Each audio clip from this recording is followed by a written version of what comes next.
नमस्कार, स्वागत है आपका हमारे YouTube चैनल पर।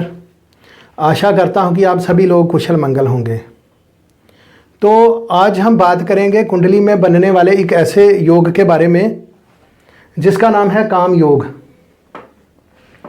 इस योग की व्याख्या पुस्तक फल दीपिका के अध्याय 6 में पेज नंबर 151 में की हुई है। इसके बारे में वर्णन किया गया है कि अगर जातक की कुंडली में कोई राजयोग ना भी हो, लेकिन अकेला ये योग अगर जन्म कुंडली में बन रहा हो तो ऐसा जातक हर प्रकार के भौतिक सुखों को प्राप्त करने वाला होता है।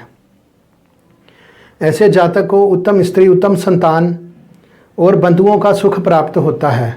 लग्जूरियस लाइफ जीता है ऐसा जातक और हर प्रकार के भौतिक सुखों को प्राप्त करता है और ऐसा जातक जीवन पर्यंत सुखी ही रहता है।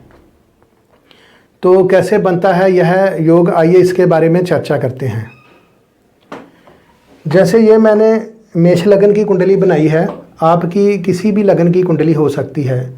मेष से लेकर मीन पर्यंत 12 लगन होते हैं, आपकी कोई भी लगन की कुंडली हो सकती है। कुंडली का ये जो तीसरा घर, 7वां घर और 11वां घर होता है, यह काम त्रिकोण के घर कहे गए हैं। तो ये जो सूत्र है यह ऐसे बनता है कि अगर 7वें घर का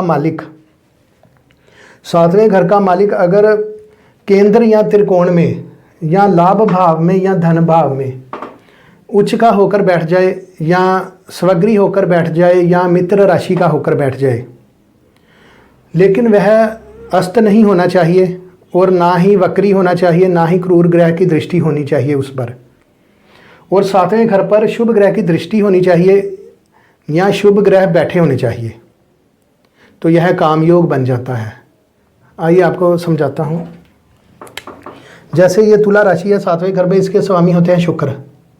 शुक्र अगर कहीं भी केंद्र के इन चारों घरों में कहीं भी बैठ जाएं, या यहाँ त्रिकोण के घर में या 5वें घर में या यहाँ पर शुक्र बैठ जाए 9वें घर में या लाभ भाव में या यहाँ धन भाव में बैठ जाएं, लेकिन ना वो अस्त होने चाहिए, ना वक्री होने चाहिए, ना क्रूर ग्रह की दृष्टि होनी चाहिए।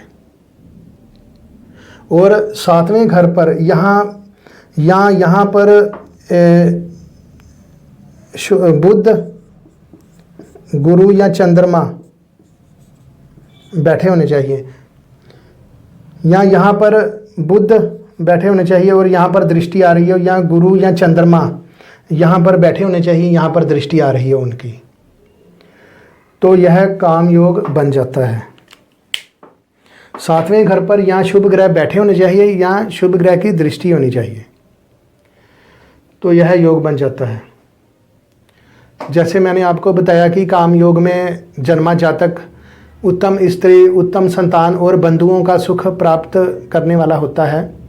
ऐसा जातक लग्जूरियस लाइफ जीता है और हर प्रकार के भौतिक सुखों को प्राप्त करता है और ऐसे जातक की हर इच्छा की पूर्ति होती है। तो आशा करता हूँ कि आपको ये समझ में आया होगा। तो दर्शकों, आप भी उठाइए अपनी कुंडली और देखिए कि आपकी कुंडली में यह योग बन रहा है। अगर यह बन रहा है तो हमें नीचे कमेंट सेक्शन में ज़रूर बताइए। तो आज के लिए बस इतना ही रखते हैं, फिर मिलेंगे किसी नई वीडियो के साथ, किसी नए टॉपिक के साथ। तो इजाज़त दीजिए, नमस्कार।